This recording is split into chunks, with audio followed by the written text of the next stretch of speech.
زدني علما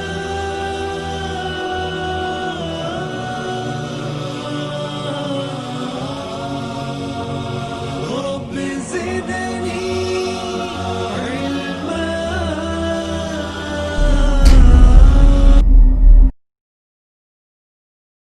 سبحان الله والحمد لله لا إله إلا الله الله أكبر.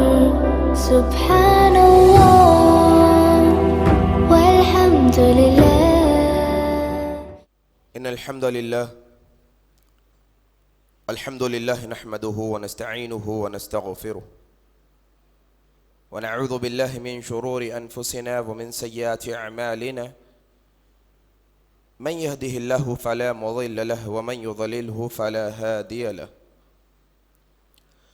وأشهد أن لا إله إلا الله وحده لا شريك له وأشهد أن محمدا عبده ورسوله أما بعد فإن خير الحديث كتاب الله وخير الهدي هدي محمد صلى الله عليه وسلم وشر الأمور محدثاتها وكل محدثة بدعة وكل بدعة ضلالة وكل ضلالة في النار.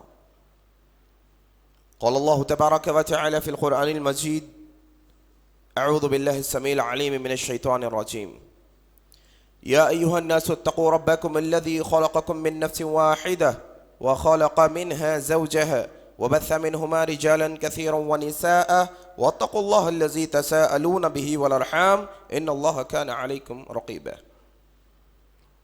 يا أيها الذين آمنوا اتقوا الله حق تقاته ولا تموتن إلا وأنتم مسلمون. يا أيها الذين آمنوا اتقوا الله وقولوا قولا سديدا يصلح لكم أعمالكم ويغفر لكم ذنوبكم ومن يطع الله ورسوله فقد فاز فوزا عظيما. أعوذ بالله من الشيطان الرجيم رب اشرح لي صدري ويسر لي أمري واحلل عقدة من لساني يفقه قولي آمين يا رب العالمين. میں آج کے اس خطبہ جمعہ کو اللہ تبارک و تعالی کی حمد و ثنا سے شروع کرتا ہوں کہ ہر طرح کی بڑائی اور کبریائی خالصتاً اللہ وحدہ لا شریک کے لائق و زیبا ہے، جس کے قبضہ قدرت میں اس کائناتوں کا ذرہ ذرہ ہے. غرض اسی کے حکم سے بدلتے ہیں یہ موسم، اسی کے حکم سے برستے ہیں یہ بادل. اللہ لا الہ الا هو الحی القیوم لا تأخذه سنة ولا نوم له ما في السماوات وما في الأرض من ذا الذي يشفع عنده إلا بإذنه يعلم ما بين أيديهم وما خلفهم ولا يحيطون بشيء من علمه إلا بما شاء وسع كرسيه السماوات والأرض ولا يؤوده حفظهما وهو العلي العظيم. اس مختصر سی اللہ کی حمد کے بعد بے شمار درود و سلام ہو جناب محمد الرسول اللہ صلی اللہ علیہ وسلم پر. اللہم صلی علی محمد وعلی آل محمد کما صلیت علی ابراہیم وعلی آل ابراہیم انکا حمید مجید. اللہم بارک علی محمد وعلی آل محمد کما بارکت علی ابراہیم وعلی آل ابراہیم انکا حمید مجید.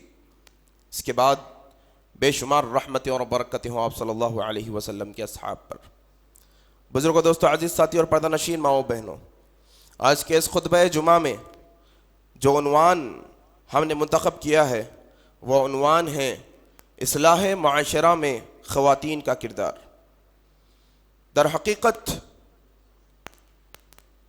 جو حالات اور جو ماحول ہندوستان کا ہی نہیں بلکہ ساری دنیا کا چل رہا ہے، یہ بات ہر عالم و جاہل کو، ہر چھوٹے بڑے کو اس بات کا بخوبی اندازہ ہے کہ امت مسلمہ جس وقت جن حالات سے دوچار ہے وہ امت مسلمہ کے لیے بہتر نہیں. در حقیقت آج کا جو عنوان ہم نے منتخب کیا ہے کہ خواتین کا کردار اصلاح معاشرہ میں، ضرورت یوں پڑی عنوان کی کہ جمعہ کی خطبات ہو یا کوئی بڑا جلسہ ہو یا پھر کوئی اور مجلس ہو، بڑے جلسے ہو جمعے کے خطبات ہو یا کوئی اور ہفتہ واری درس ہو، زیادہ مجلسوں میں صرف مرد حضرات کا اہتمام کیا جاتا ہے، عورتوں کے لیے انتظام نہیں کیا جاتا۔ دیکھ لیجئے گا شہر کی بے شمار مساجد ہیں جن میں خطبہ جمعہ سننے کے لیے سووں نہیں ہزاروں کی تعداد میں مرد جمع ہوتے ہیں، لیکن وہی مرد کی بیویاں، وہی مردوں کی مائیں، وہی مردوں کی بہنیں اپنے گھروں میں ہوتی ہیں، انہیں اسلامی تعلیمات کی تعلیم دینے والا کوئی نہیں ہے۔ در حقیقت میں آپ کو یہ بات واضح طور پر بتانا چاہتا ہوں کہ جتنا کردار ہم مردوں کا اس امت کو بنانے میں لگا ہے یا لگنا چاہیے، جتنی قوت مرد حضرات کی اس معاشرے کو بنانے کے لیے لگنی ہے، برابر کی اتنی ہی طاقت اور قوت خواتین کی بھی لگنی ضروری ہے۔ چھوٹی سی مثال دوں تو بات پتہ چلے گی۔ تعداد کے حساب سے اگر آپ دیکھیں گے، تعداد کے حساب سے جتنے مرد ہیں، جتنے شادی شدہ مرد ہیں ان کی اتنی بیویاں ہیں، جتنے باپ ہیں ان کی کئی بیٹیاں ہیں، جتنے بھائی ہیں ان کے کئی بہنیں ہیں، جتنے بیٹے ہیں ان کی اپنی اپنی مائیں ہیں۔ تعداد کے حساب سے دیکھا جائے گا تو میں آپ کو بتاؤں ایک اسٹیٹسٹکس رپورٹ جو بتاتی ہے ہمیں کہ اس دنیا کے اندر اکثر ممالک کے اندر عورتوں کی تعداد زیادہ ہے بنسبت مردوں کے۔ اور سورہ نساء کی وہ آیت جس میں 4 شادیوں کا حکم دیا گیا ہے، یہ روز روشن کی طرح آیا ہے کہ اگر ایک مرد 4 شادی کرے گا تو عورتیں زیادہ ہونی چاہیے سرزمین پر، لازمی بات ہے۔ تو بتانا یہ چاہ رہا تھا کہ اس سرزمین پر تعداد کے حساب سے اگر برابر بھی مان لیا جائے کہ جتنے مرد ہیں عورتیں بھی اتنی برابر کی ہے، تو مطلب یہ ہوا جتنا کردار آدمیوں کا ہوتا ہے، جتنا کردار مرد حضرات کا ہوتا ہے معاشرے کو بنانے کے لیے، برابر اتنا ہی کردار عورتوں کا بھی ہونا چاہیے۔ آئیے اصل عنوان پہ آنے سے پہلے چند تمہیدی کلمات جس سے عنوان کا بخوبی اندازہ ہو جائے آپ لوگوں کو سنانا چاہتا ہوں۔ آئیے وہ وقت کی بات کو بھی یاد کرنے کی بڑی ضرورت ہے کہ مکہ کے وہ حالات جب جناب محمد الرسول اللہ پر وحی نازل نہیں کی گئی تھی، ابھی اسلام کے فرامین نازل نہیں کیے گئے تھے، ابھی شریعت محمدیہ نازل نہیں کی گئی تھی، وہ مکہ کے ماحول مورخین اپنی تاریخ میں لکھتے ہیں، صحابہ اکرام حدیثیں راوی کرتے ہوئے کہتے ہیں وہ مکہ کا دور ایسے عریانیت کا، وہ جہالت کا دور تھا کہ جس دور کے اندر یہی خواتین کا پیدا ہونا مایوس سمجھا جاتا تھا۔ مکے کی دور کی بات کر رہا ہوں، اسلام ابھی نہیں اترا شریعت محمدیہ والا، قرآن نازل نہیں کیا گیا، ابھی جبرائیل وحی لے کر نہیں آئے۔ ان حالات کی بات کر رہا ہوں کہ اس وقت گھر میں لڑکی کا پیدا ہونا معیوب سمجھا جاتا تھا، معیوب بھی معیوب، اتنا معیوب کہ اگر کسی کے گھر لڑکی پیدا ہو جاتی وہ شخص ظالمانہ رویہ کرتے ہوئے اس لڑکی کو لے جاتا اور زندہ زمین میں دفن کر دیا کرتا۔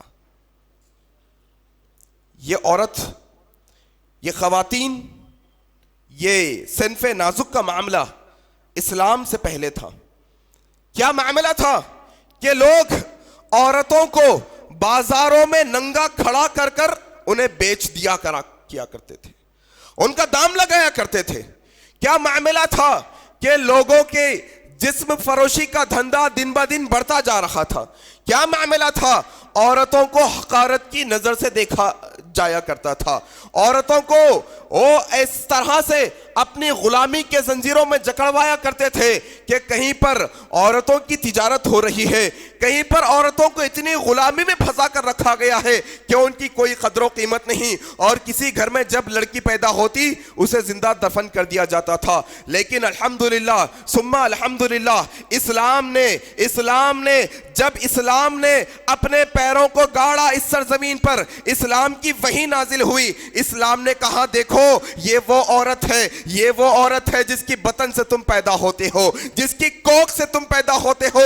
آؤ اسلام, اسلام, اسلام ماں کو, اسلام بہن کو, اسلام بیوی کو, اسلام عورت کو وہ درجہ دیتا ہے کہ اگر آج کے بعد کوئی شخص اپنی ماں کی نافرمانی کرے گا تو وہ جہنم میں چلا جائے گا. کوئی شخص اگر اپنی بیوی پر ظلم کرے گا تو قیامت کے دن اس ظلم کا بدلہ دینا ہوگا.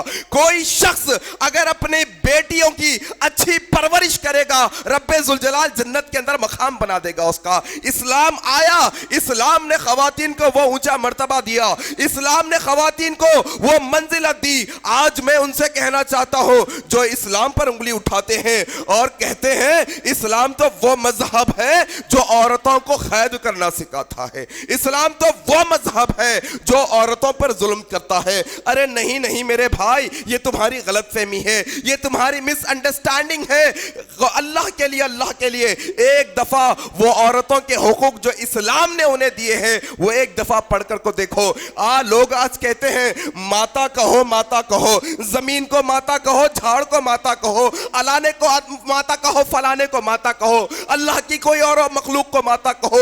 یاد رکھ لو اسلام وہ مذہب ہے جو ماں کو اونچا درجہ دیا ہے.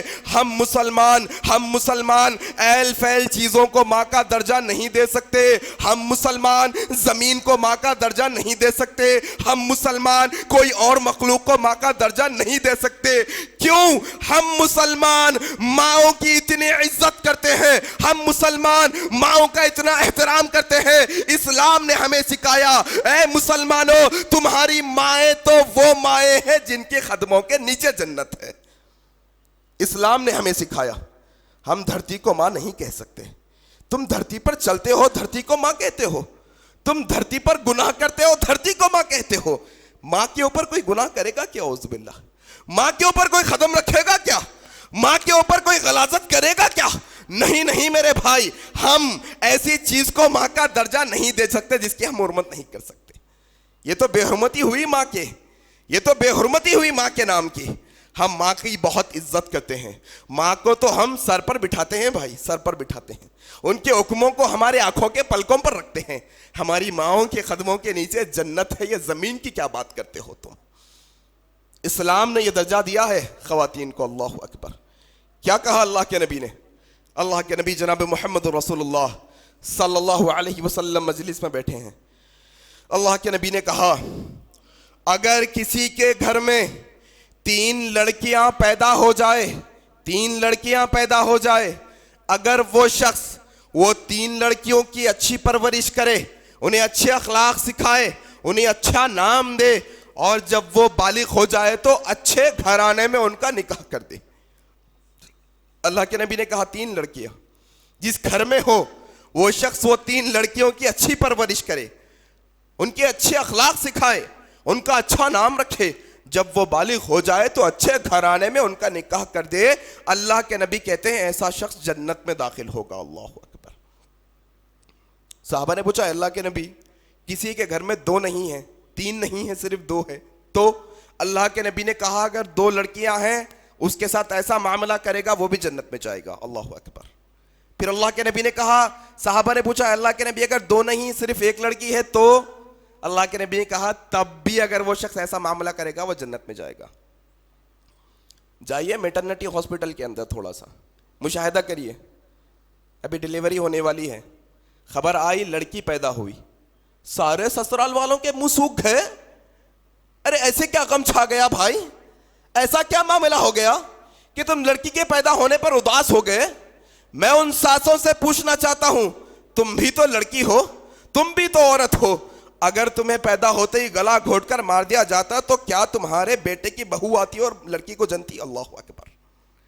کیا تم عورت نہیں؟ کیا تمہارے گھر میں بیٹیاں نہیں ہیں؟ آج کیا معاملہ ہے؟ یہ جہالت کی رسم ہے, جہالت کی رسم کہ اللہ کے حکم سے اللہ نے تمہیں بیٹی عطا کی اور تم مایوسی کا اظہار کر رہے ہو. ارے رب نے تمہارے گھر میں جنت کا سرٹیفکیٹ بھیجا ہے. اللہ اکبر. اگر تم اس بیٹی کی اچھی پرورش کرو گے, اچھے اخلاق سکھاؤ گے, اس کا اچھا نام رکھو گے, اس کا نکاح کرو گے, یہی لڑکی تمہاری جنت کی ضامن بنے گی. اللہ اکبر.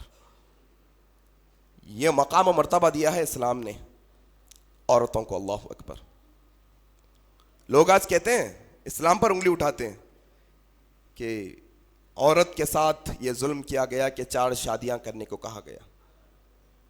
اگر تمہاری بہن ہے جو طلاق شدہ ہے, اگر تمہاری بہن ہے, تمہاری بیٹی ہے, وہ طلاق شدہ ہے, اس کا خلا ہو چلا ہے, ابھی کوئی ایسا آدمی جو انبیاء ہے وہ نکاح نہیں کرے گا ایسے لڑکی سے, ایسی عورت سے.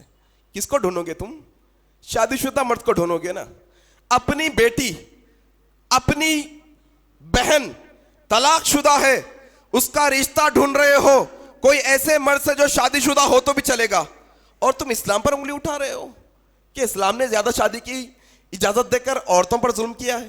نہیں نہیں, یہ عورتوں پر ظلم نہیں ہے, یہ تو عورتوں کا سہارا ہے میرے بھائی, یہ تمہاری غلط فہمی ہے.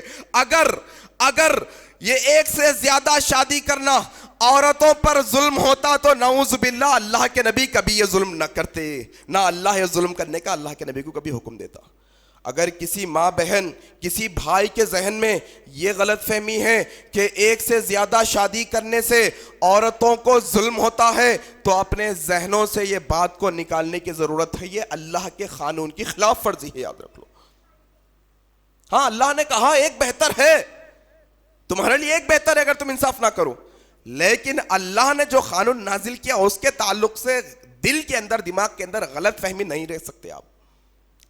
غرض آئیے, میں آپ کو بتا رہا تھا کہ اسلام کے آنے سے پہلے, اسلام کے آنے کے بعد, اسلام نے عورتوں کو, خواتین کو بہت اونچا مقام عطا کیا ہے. یہاں ایک طرف ماں کے قدموں کے نیچے جنت کا حکم دیا, تو ایک طرف بیٹیوں کی اچھی پرورش پر جنت کی ضمانت دی, اور ایک طرف کہا کہ دیکھو تم سارے ایمان والوں میں سب سے اچھا ایمان والا وہ ہے. کیا کہا نبی نے؟ اللہ اکبر. تم سارے ایمان والے مردوں میں سب سے اچھا ایمان والا وہ مرد ہے جس کے اخلاق سب سے اچھے ہیں. 2 کیٹیگریز ہے, ایک ایمان والا ہے, پھر وہ ایمان والوں میں ایک الگ کیٹیگری, اونچی کیٹیگری کے ایمان والے. کیا صفت ہے ان کی؟ ایمان لانے کے بعد بھی ان کے اخلاق اچھے ہیں ماشاءاللہ. ایک ہے ایمان لانا, اور ایک ہے اللہ کے نبی نے کہا وہ ایمان والوں میں سب سے اچھے وہ ایمان والے ہیں جن کے اخلاق اچھے ہیں. اب تیسری کیٹیگری بتائی گئی بیویوں کے تعلق سے, اور کہا ایک تو ایمان والوں میں اچھے وہ جو اخلاق اچھے, اور وہ اخلاق والوں میں بھی سب سے اچھے وہ ہے جو اپنے بیویوں کے ساتھ اچھے ہیں. یاد رکھ لو, بیویوں کے ساتھ. ہمارے سب سے اچھے اخلاق کے حقدار اگر کوئی ہے تو ہمارے گھر والے ہیں, یاد رکھ لیجئے گا.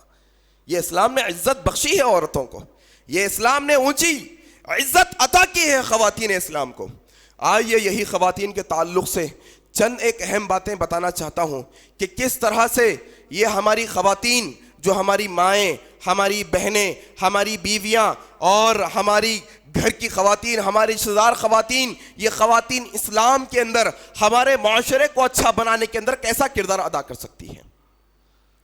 چند ایک اہم نکات ہے جو میں آپ کے سامنے رکھنے کی کوشش کروں گا. امید کرتا ہوں کہ انشاءاللہ اس کو آپ یاد رکھ کر گھر میں خواتین کو سنانے کی کوشش کریں گے, کیونکہ بڑا عجیب معاملہ ہے بھائی ہمارے پاس. اگر آپ شاپنگ کو لے جانا چاہتے ہیں بیوی کو لے جا سکتے ہیں, اگر آپ کوئی ولیمے میں دعوت میں لے جانا چاہتے ہیں تو لے جا سکتے ہیں, آپ کے آفس میں پارٹی ہے وائف کو آپ لے جا سکتے ہیں. اللہ اکبر, مسجد کو نہیں لا سکتے آپ, مسجد کو نہیں لا سکتے. کچھ بے وقوفوں نے فتویٰ دیا کہ دیکھو عورتیں مسجد میں آئیں گی تو فتنہ ہوگا. میں ان لوگوں سے پوچھنا چاہتا ہوں, کیا تم نے یہ فتویٰ بھی دیا کہ عورتیں فنکشن ہال کو آئیں گی تو فتنہ ہوگا؟ کیا تم نے یہ بھی فتویٰ دیا کہ عورتیں بازاروں کو آئیں گی تو فتنہ ہوگا؟ نہیں دیا. کیا تم نے یہ بھی فتویٰ دیا کبھی کہ خواتین درگاہوں پر آئیں گی تو فتنہ ہوگا؟ نہیں. مسجد کو آئے گی تو فتنہ ہوگا. اللہ اکبر, یہ بہت بڑی نافرمانی ہے اللہ اور اس کے رسول کی. اللہ کے نبی نے کہا اگر تمہاری عورتیں مسجد کو آنا چاہتی ہے تو تم ان اللہ کی بندیوں کو مسجد سے آنے سے نہ روکو. وہ آنا چاہتی ہے تو لاؤ مسجدوں کو. کیا مسجد میں کیا ماحول ملے گا؟ مسجد میں کیا ماحول ملے گا؟ بازار جیسا ماحول ملے گا کیا؟ لاڑ بازار میں جا کر ہماری مائیں بہنیں چوڑیاں پہنتی ہے غیر مردوں کے ہاتھوں میں دے کر, وہ ایبٹس کے شاپنگ سنٹروں میں جا کر غیر محرموں کے ہاتھ میں ہاتھ دے کر مہندی ڈلواتی ہے ہاتھوں پہ, جب کوئی اعتراض نہیں ہوتا. ایک پاک صاف جگہ جو اللہ کا گھر ہے, جہاں اللہ کے رحمت کے فرشتے نازل ہوتے ہیں, جہاں پر سپریٹ انتظام کیا گیا ہے, کوئی عورت مرد کو نہیں دیکھ سکتی, کوئی مرد عورت کو نہیں دکھ سکتا, سپریٹ انتظام ہے, وہ مسجد کو لانے سے لوگوں کو بڑا گلا شکوا ہے. لاؤ اپنی بیویوں کو, لاؤ اپنی ماؤں بہنوں کو یہ مسجدوں کے اندر. یہ وہ مسجدیں ہیں جہاں پر فتنے نہیں ہوتے, یہ وہ مسجدیں ہیں جہاں پر رحمتیں نازل ہوتی ہے, یہ وہ مسجدیں ہیں جہاں پر تم اپنی گھر کی عورتوں کو لاؤ گے تو انشاءاللہ ان کی روحیں پاک ہوگی, روحیں پاک ہوگی, ان کی اصلاح ہوگی. یاد رکھ لو, وہ اصلاح کرنے کے قابل ہوگی. غرض میں آپ کو بتانا چاہتا تھا, انسان کی زندگی دو طرح کی زندگی ہوتی ہے, ایک زندگی گھر کے باہر کی زندگی, ایک زندگی گھر کے اندر کی زندگی. بات جب باہر اور اندر کی زندگی کی آئی تو ایک اہم بات آپ کو مردوں کے تعلق سے, ٹاپک خواتین کا ہے لیکن بات بہت اہم ہے مردوں کے تعلق سے خاص. ایک انسان کی زندگی ہوتی ہے گھریلو, گھر کی چار دیواری میں ماں بہن بیٹی بیوی بچے ہوتے ہیں, اندر ماں باپ ہوتے ہیں. گھر کے باہر نکلے گا تجارت اسکول آفس بزنس دوست ہوتے ہیں, وہاں پر مسجد ہوتی ہے باہر. ایک زندگی گھر کے اندر کی, ایک زندگی گھر کے باہر کی. صحابہ کہتے ہیں اور گواہی دیتے ہیں, صحابہ ہی نہیں اللہ کے نبی کی بیویاں بھی گواہی دیتی ہے, صحابہ بھی گواہی دیتے ہیں اور کہتے ہیں ہم نے دیکھا جناب محمد رسول اللہ صلی اللہ علیہ وسلم کے جو کردار, جو اخلاق, جو بات کرنے کا لہجہ, جو بات کرنے کا رویہ, جو ان کا ایٹیٹیوڈ گھر کے باہر ہوتا وہی گھر کے اندر بھی ہوا کرتا تھا. اللہ اکبر. آج پورے مرد کورے ہیں اس صفت سے, سارے مرد کورے ہیں. گھر کے باہر ہوتا ہے بڑا حشاش و بشاش ہوتا ہے بھائی, گپے بازی کرتا ہے, ہنسی طنز و مزاح کرتا ہے دوستوں کے ساتھ. گھر میں آتا ہے تو نہ جانے کیا ہوتا ہے, کبھی بیوی کو گالی دے دی, کبھی ماں کو جھڑکی دے دی, کبھی کچھ کر دیا. یہ اللہ کے نبی کے اخلاق نہیں ہے, یہ اللہ کے نبی کا اسوہ نہیں ہے دوستو. جیسے آپ باہر رہ رہے ہو اچھی حالت میں اچھے اخلاق میں, وہی اخلاق کے حقدار آپ کے گھر والے بھی ہیں. غز بتا رہا تھا انسان کی زندگی دو طرح کی ہوتی ہے, ایک گھریلو زندگی ہوتی ہے جو باہر کی زندگی سے بہت مختلف ہوتی ہے, اور ایک ہوتی ہے باہر کی زندگی جو گھریلو زندگی سے بہت مختلف ہوتی ہے. انسان گھر میں ٹریک پینٹ پر ہوتا ہے, لنگی پہن کر ہوتا ہے, عام بنیان پر ہوتا ہے, لیکن باہر ایسا نہیں جاتا, تھوڑا احتیاط کر جاتا ہے, سنبھل کر جاتا ہے, دیکھتا ہے خراب تو نہیں لگ رہا ہوں, اچھا لگ رہا ہوں نا, باہر جا رہا ہوں. جس طرح سے باہر جانے کے لیے اچھا ہوں لگ رہا, اچھا ہوں نہیں اچھا لگ رہا ہوں یا خراب لگ رہا ہوں جانچ رہے ہیں, ایسے ہی گھر آنے سے پہلے بھی جانچنا چاہیے کہ اچھا لگ رہا ہوں کہ خراب لگ رہا ہوں. وہی پھکی پرانی صورت لے کر گھر میں آ رہے ہیں, کہاں پر تمہارے اوپر محبت آئے گی بیوی کو, تم سارا غصہ آ کر گھر میں نکالتے ہو, کہاں محبت بڑھے گی تمہارے اندر. تمہارے گھر کے اندر بھی وہی رویہ ہونا چاہیے جو باہر ہوتا ہے, باہر بھی وہی صفات ہونی چاہیے جو گھر کے اندر ہوتی ہے. دو زندگیاں. گھر کے باہر کی جو زندگی ہوتی ہے وہ ساری زندگی مرد ہینڈل کرتا ہے. گھر کے باہر کی سودا لانا ہے, مسجد جانا ہے, کاروبار کرنا ہے, تجارت کرنا ہے, بچوں کو اسکول چھوڑنا ہے, یہ گھر کے باہر کی زندگی. گھر کے اندر کی جو زندگی ہوتی ہے وہ ساری عورتوں پہ ڈیپینڈ ہوتی ہے. اور میں آپ کو بتاؤں انسان کی زندگی کو ڈیوائیڈ کیا جائے تو برابر انسان آدھی زندگی گھر کے باہر رہتا ہے, آدھی زندگی گھر کے اندر رہتا ہے. 50% 50% ڈیوائیڈ کر سکتے ہیں آپ. آدھی زندگی گھر کے باہر, آدھی زندگی عام طور پہ گھر کے اندر ہوتا ہے انسان. مطلب آدھی زندگی پر عورتوں کا اثر ہے ہماری زندگی پر. آدھی زندگی ہماری, کوئی 50 سال کا ہے تو 25 سال کے زندگی پر اثر ہے عورتوں کا, خواتین کا ہماری زندگیوں پر. تو عورتوں کا بڑا کردار ہونا چاہیے اصلاح معاشرہ کے اندر. آئیے میں آپ کو ایک اہم بات بتاتے ہوئے اپنی بات کو آگے بڑھاتا ہوں. وہ یہ کہ اگر کوئی ماں ہے, یہ ماں جس کے نونہال بچے اس کے گود میں کھیلتے ہیں, اس کی اولادیں ہوتی ہیں, یہاں سے کردار شروع ہوتا ہے خواتین کا. یاد رکھ لیجئے گا, یہاں سے خواتین کا کردار شروع ہوتا ہے کہ کس طرح سے وہ اپنے معاشرے کو ڈیولپ کرنا چاہتی ہے, کس طرح سے وہ اپنے معاشرے کو بنانا چاہتی ہے. اپنے بچے کو امام بخاری جیسا بنانا چاہتی ہے یا کوئی خان جیسا بنانا چاہتی ہے، اپنے بچے کو عالم و حافظ بنانا چاہتی ہے، کوئی اور کام والا بنانا چاہتی ہے، اپنے بچے کے وہ کیا بنانا چاہتی ہے، اگر وہ بچے کے بچپنے میں وہ ڈیسائیڈ کرتی ہے تو انشاءاللہ ثم انشاءاللہ اس کا بچہ بڑا ہو کر وہی بنے گا جو اس کی دعائیں ہوں گی انشاءاللہ۔ یہاں سے خواتین کا کردار شروع ہوتا ہے۔ ماؤں بہنوں سے میں خاص طور پر توجہ کی گزارش کرتا ہوں کہ بچے جب چھوٹے ہوتے ہیں تو وہ بہت الگ مزاج کے ہوتے ہیں، وہ بڑوں کے مزاج میں نہیں ملتے، وہ بڑوں کی بات کو سمجھ نہیں سکتے، وہ ایک الگ مزاج کے ہوتے ہیں۔ یہاں ماؤں کا امتحان ہوتا ہے، یہاں پر ماؤں کے کردار کو بتانے کی ضرورت ہے، یہاں پر ماؤں کے کردار کو سمجھانے کی ضرورت ہے کہ ایک ماں اپنے آپ میں یہ فخر محسوس کرنا چاہیے کہ ہاں میں ایک حافظ کی ماں بننا چاہتی ہوں، ہاں میں ماں بننا چاہتی ہوں ایک عالم کی، ہاں میں ایک ماں بننا چاہتی ہوں شہید کی، ہاں میں ایک ماں بننا چاہتی ہوں عالم دین کی، ہاں میں ایک ماں بننا چاہتی ہوں ایک ایسے نیک متقی انسان کی جو میرا بیٹا متقی بن جائے۔ یہ ایک صفت ہماری ماؤں کے ذہنوں میں ہونی چاہیے، وہ صفت اللہ کے نبی جناب محمد رسول اللہ صلی اللہ علیہ وسلم کے زمانے میں ام حارثہ رضی اللہ تعالی عنہ، مدینے کی سرزمین ہے، ایک لتا ایک بیٹا ہے۔ اولادیں تو ساری محبت والی ہوتی ہیں، اولادیں تو ساری چہیتی ہوتی ہے، لیکن جہاں پر ایک بیٹا ہوتا ہے کوئی اولاد نہیں ہوتی۔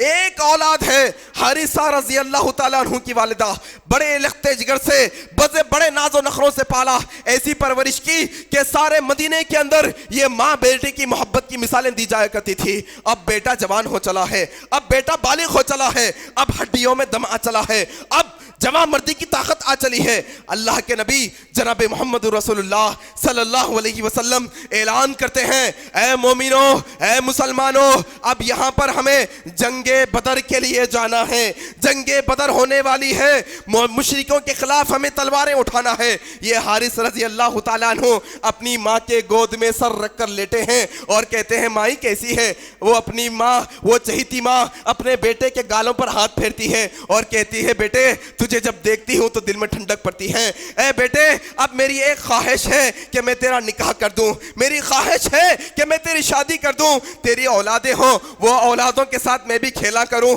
بس یہ میری خواہش ہے۔ حارثہ رضی اللہ تعالیٰ عنہ کہتے ہیں مائی شادی کر لوں گا، نکاح بھی کر لوں گا، تیری خواہش بھی مکمل کر لوں گا، لیکن ابھی مسجد نبوی سے آ رہا ہوں، اللہ کے نبی نے جہاد کا اعلان کیا ہے، جنگ بدر پر جانا ہے مائی۔ اللہ کے وہ ماں کہتی ہے بیٹے حارثہ تیرے بغیر میری زندگی نہیں رہ سکتی، تجھے دیکھے بغیر میرے لقمے نہیں اترتے، میں تجھے تیرے بغیر زندگی نہیں گزار سکتی۔ کہتے ہیں حارثہ اے ماں جاؤں گا، مشرکوں کا کام تمام کر واپس آؤں گا، پھر مجھے دیکھ کر ٹھنڈی سانس لے لینا۔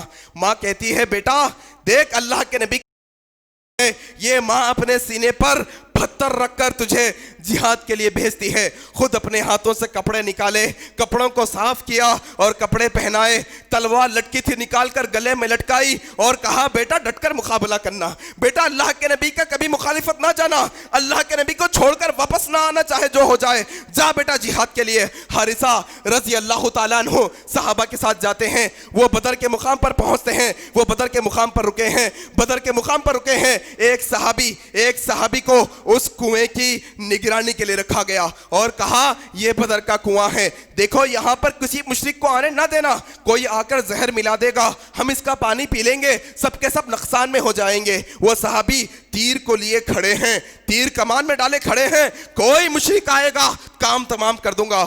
حارثہ رضی اللہ تعالیٰ عنہ مسلمانوں کے لشکر میں موجود ہے، تیاریاں چل رہی ہیں، جنگ کی صفیں بندی جا رہی ہیں۔ حارثہ رضی اللہ تعالیٰ عنہ کو پیاس لگتی ہے، آتے ہیں بدر کے کنویں کی طرف اور کنویں میں سے پانی نکالنا چاہتے ہیں، معلوم نہیں وہ صحابی کو کیا نظر آتا ہے، سوچتے ہیں کوئی مشرک کا آدمی ہے، کوئی مشرک کے اندر سے آدمی آیا ہے اور مشرکوں کے طرف سے آدمی آیا ہے، کنویں میں زہر ملا رہا ہے، تیر نکالا اور ٹاک کر مارا۔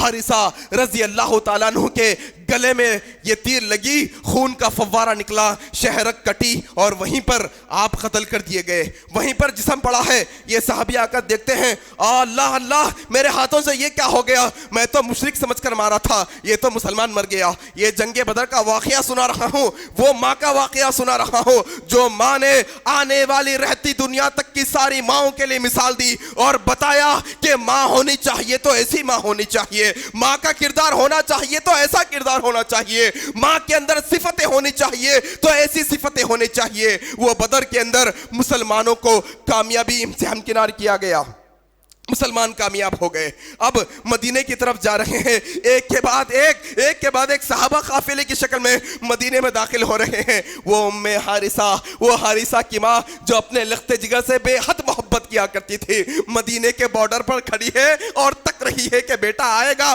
دل سے لگاؤں گی اور دل کو چین و سکون ملے گا. دیکھتی کیا ہے کہ سارے لوگ آ رہے ہیں لیکن میرا بیٹا حارثہ نظر نہیں آ رہا.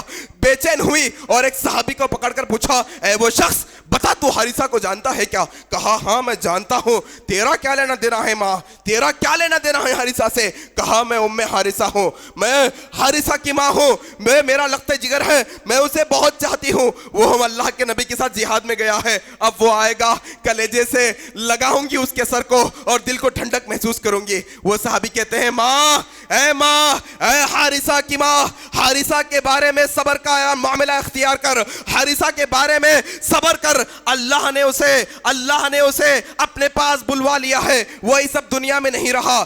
حارثہ کی ماں نے سوال کیا، مجھے غم نہیں کہ وہ قتل ہوا ہے، مجھے غم نہیں کہ وہ اس دنیا میں نہیں ہے، بتا کیا اس نے شہادت کا رتبہ حاصل کیا ہے کہ نہیں؟ وہ صحابی نے کہا نہیں اس نے شہادت کا رتبہ حاصل نہیں کیا، وہ تو مسلمانوں کے ہاتھوں سے مارا گیا ہے، وہ تو جنگ شروع ہونے سے پہلے مارا گیا ہے، بھلا وہ شہید کیسے ہو سکتا ہے؟ یہ کیسی ماں ہے، اس کا دل بے چین ہوتا ہے. وہ دوڑتے اللہ کے نبی کے پاس جاتی ہے اور کہتی ہے اے اللہ کے نبی میں کیا سن رہی ہوں، میرا بیٹا حارثہ آپ کے ساتھ جہاد میں گیا اور وہ قتل کیا گیا، لوگ کہہ رہے ہیں وہ شہید نہیں. میں تو فخر کرتی تھی، میں تو فخر کرنا چاہتی تھی شہید کی ماں ہونے پر، میں تو فخر کرنا چاہتی تھی کہ میرا بیٹا شہید ہوا ہے حارثہ، اور یہ حارثہ کی ماں ام حارثہ ہے جو اپنے لخت جگر کو اللہ کی راہ میں قربان کیا ہے. میں تو فخر کرنا چاہتی ہوں شہید کی ماں ہونے پر. اے ماں تمہیں کیا ہو چلا ہے؟ آج تمہارا بیٹا ویلنٹائن ڈے پر تھڑک کر ناچتا ہے، تمہیں خوشی ہوتی ہے. تمہارے نونہال بچے جو 5ویں 6ویں جماعت میں ہیں، جو 8ویں 9ویں جماعت میں ہیں، تم کرسچنوں کے اسکولوں میں ڈالتے ہو، کانوینٹ اسکولوں میں ڈالتے ہو، انگریزی میڈیم اسکولوں میں ڈالتے ہو. وہاں کے ماحول کے اندر اینیول ڈے کے اندر تمہارے بیٹے کو تھڑک کر نچوایا جاتا ہے، وہاں پر گانے گایا جاتا ہے. تمہارے بچے کو نہ جانے کیا کیا بے حرمتی کی چیزیں سکھائی جاتی ہیں.